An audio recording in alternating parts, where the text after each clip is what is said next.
Bonsoir, bonsoir, peuple de Dieu. Je vous salue dans le nom de notre Seigneur et Sauveur Jésus-Christ de Nazareth. I greet you all in the mighty name of Jesus Christ of Nazareth. Et nous sommes là encore juste pour 5 minutes de parler sur quelque chose qui est important. Je peux l'appeler comme la bonne nouvelle. Vous savez, Jésus-Christ lui-même était la bonne nouvelle et Jésus-Christ nous a fait aussi devenir comme la bonne nouvelle. Et nous devons annoncer cette bonne nouvelle à la nation. Vous savez, comme on a parlé l'autre fois, le dimanche antérieur, on a parlé sur la bonne nouvelle par la grâce de Dieu.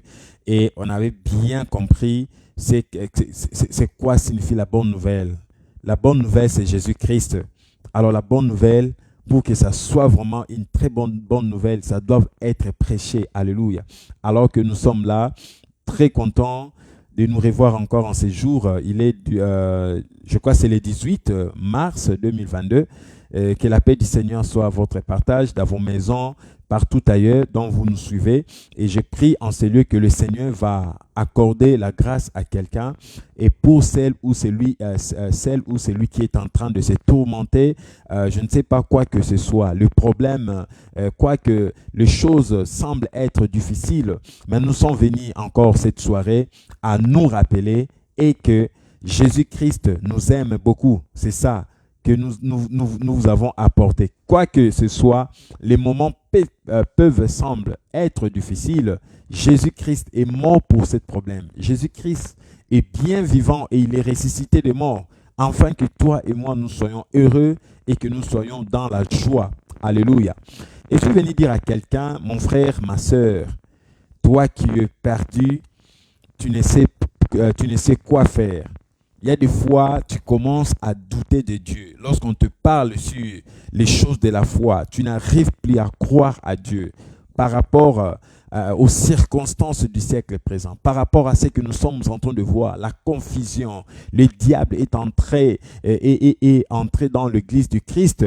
Il y a des fois que ça peut susciter en toi la peur ou que tu ne peux plus avoir la honte, mais je suis venu dire à quelqu'un en ce lieu, comme l'apôtre Paul dit dans l'épître aux Romains chapitre 1, il dit, je n'ai pas peur de prêcher l'évangile de Christ car c'est la puissance de Dieu. Quoique le méchant peut s'élever, quoique de fausses serviteurs peuvent s'élever, mais la parole de Dieu demeure toujours dans son efficacité. La parole de Dieu demeure toujours dans sa force. Il a dit que l'évangile de Dieu, c'est la puissance de Dieu, ça transforme la vie. Des vies des gens. Ça transforme, alléluia. C'est pour ça que je suis venu t'annoncer cette bonne nouvelle. Ce n'est pas une mauvaise nouvelle, c'est une bonne nouvelle, mon frère. Si tu suis à la télé, dans des CNN, pour passer dans des TV5, Fox News, vous allez voir une mauvaise nouvelle. Mais cette bonne nouvelle nous a été accordée en Jésus-Christ. Je suis venu te souiller de larmes dans le nom de Jésus-Christ. Ne crains point, mon frère. Il y a des fois que tu peux dire que tes péchés, ça pèse beaucoup et que tu ne sais quoi faire. Tu es perdu. Et à même ce qui se passe dans le temps d'aujourd'hui, tu ne sais où partir. Mais moi, je suis venu t'annoncer une bonne nouvelle. Ce n'est pas une mauvaise nouvelle, mais c'est une bonne nouvelle. La bonne nouvelle nous est révélée dans Luc chapitre 5, le verset 32. Jésus dit que je ne suis pas venu appeler à la repentance de justes, mais de pécheurs. Donc, tu es la cause de la venue du Christ. Tu es la cause, le pourquoi Jésus-Christ était venu donner sa vie. C'est pour cela, ne te dérange pas. Le péché ou pas, viens et accepte Jésus-Christ. C'est lui qui va nettoyer tout le péché. Ne dites pas que je suis limité. Ne dites pas que mes péchés sont en grand nombre. Et tu te poses des questions. Est-ce que Dieu peut pardonner mes péchés? Moi, je suis un tueur. J'ai tué beaucoup de milliers de gens. Moi, j'ai commis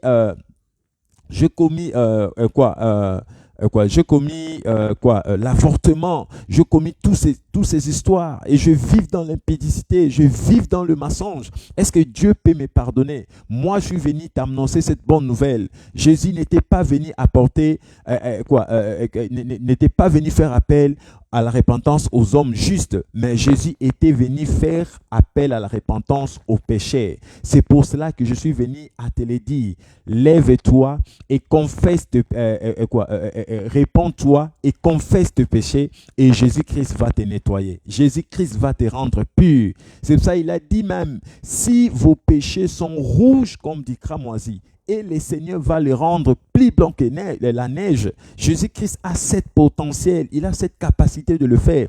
Toi et parfois ton église, tu ne sais où, mais moi je te présente Jésus-Christ, c'est lui qui est la bonne nouvelle. Et quiconque croit en lui ne sera point confus. Parfois tu es en train de m'écouter, tu ne sais où aller. Voici le chemin, Jésus-Christ peut enlever en toi le péché. Jésus-Christ peut te nettoyer. Et cela est possible, mais cela dépend que de ta décision. Alors Dieu attend de ta décision aujourd'hui. Mon frère, prends la décision de marcher avec Jésus. Prends la décision de suivre le Seigneur. Je vous dis la vérité. Moi-même, je suis un témoignage. Aujourd'hui, ma vie est devenue une bonne nouvelle parce que j'ai rencontré Jésus. Je n'ai pas rencontré une église. Je n'ai pas rencontré un prophète ni un homme de Dieu. Mais j'ai rencontré Jésus. Jésus-Christ a changé ma vie. Si tu veux aussi que ta vie devienne une bonne nouvelle, crois en Christ de tout ton cœur et confesse de ta bouche qu'il est le Fils de Dieu et Jésus-Christ viendra dans ta vie. Quand tu fais cette prière, Jésus va venir immédiatement dans ton cœur et il va pénétrer ton cœur et tu verras comment ta vie deviendra une nouvelle créature. Alléluia. Et je crois avec certitude que le Seigneur peut le faire parce que c'est là était son travail. Alors je suis venu t'encourager, mes frères. Je ne suis pas venu t'encourager à construire des maisons, non, non. Je ne suis pas venu t'encourager à faire de banque en compte. Je suis venu t'encourager à propos du péché. Il y a quelqu'un qui a payé le prix. Son nom, c'est Jésus-Christ de Nazareth. Son nom, c'est Jésus-Christ de Nazareth. Pas un prophète. Je ne t'envoie pas dans une église, mais je te présente Jésus. Viens en lui et confesse tes péchés. Il est capable. Il est digne. C'est lui qui a fait tout ce travail. Pour toi et moi, nous soyons sauvés. Si tu n'as pas encore fait cette prière, aujourd'hui, c'est une faveur que Dieu t'a offert.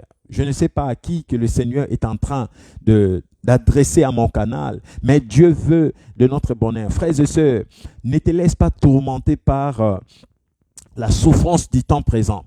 Et Jésus dit, si vous lisez même dans l'évangile de Matthieu, je crois au chapitre 22 ou chapitre 24, Jésus-Christ a dit cela. Non, dans Matthieu chapitre 10, Jésus a dit que ne crois pas que je sois venu apporter la paix sur la terre.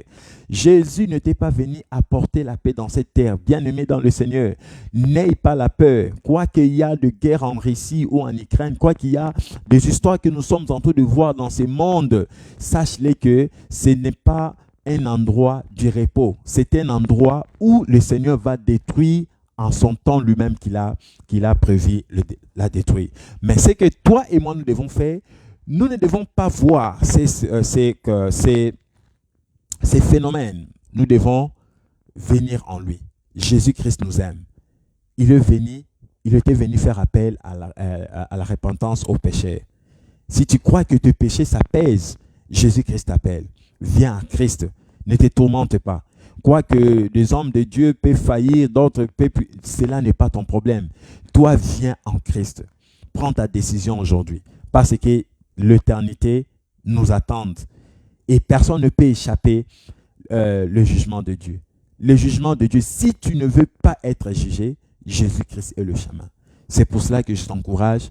Prends courage, mon frère, ma soeur. Jésus-Christ t'appelle. Il était venu faire appel aux pécheurs, non aux justes. Jésus était venu faire appel aux pécheurs.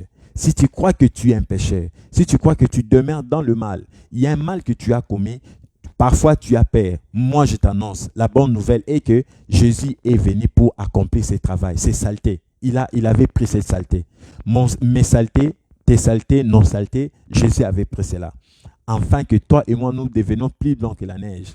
Et cela, ce n'est que Dieu qui peut faire ça. Pas un homme, pas un prophète. C'est pour ça, ne te confie pas beaucoup aux hommes. Oui, respectons les hommes de Dieu, respectons-le, mais craignons Dieu. C'est ça et la bonne nouvelle pour toi qui me suivent. Que le Seigneur te bénisse.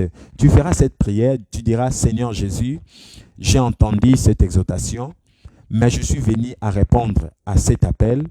Je t'en supplie, Seigneur, pardonne mes péchés. Pardonne-moi car je suis né dans le péché et je suis grandi dans l'iniquité. Aujourd'hui, j'ai entendu ta voix. Je suis venu à toi, que tu laves mon corps, que tu laves mon âme de ton sang. Seigneur, pardonne tout ce que j'ai commis du mal auprès de toi. Et aujourd'hui, je prends une ferme résolution dans mon cœur d'accepter Christ dans mon cœur comme mon seul Seigneur et Sauveur. Et je confesse dans ma bouche que tu es le Fils de Dieu. Je crois que tu es mort et tu es ressuscité des morts afin que moi je sois sauvé. Seigneur, entre dans mon cœur et prends place dans mon cœur et change ma vie. Sauve mon âme au nom de Jésus-Christ. Et aujourd'hui, je crois que le Seigneur est le Sauveur. Frères et sœurs, quand tu fais cette prière, Jésus va venir immédiatement dans ta vie et Jésus va posséder ton cœur. Que la paix du Seigneur soit votre partage. Bonne continuité de cette soirée. C'est votre frère Joseph, c'est là qui me connaissent. Recevez cette grâce de la part de Jésus-Christ, notre Seigneur et Sauveur. Il nous aime. Que Dieu vous bénisse. Au revoir. Merci.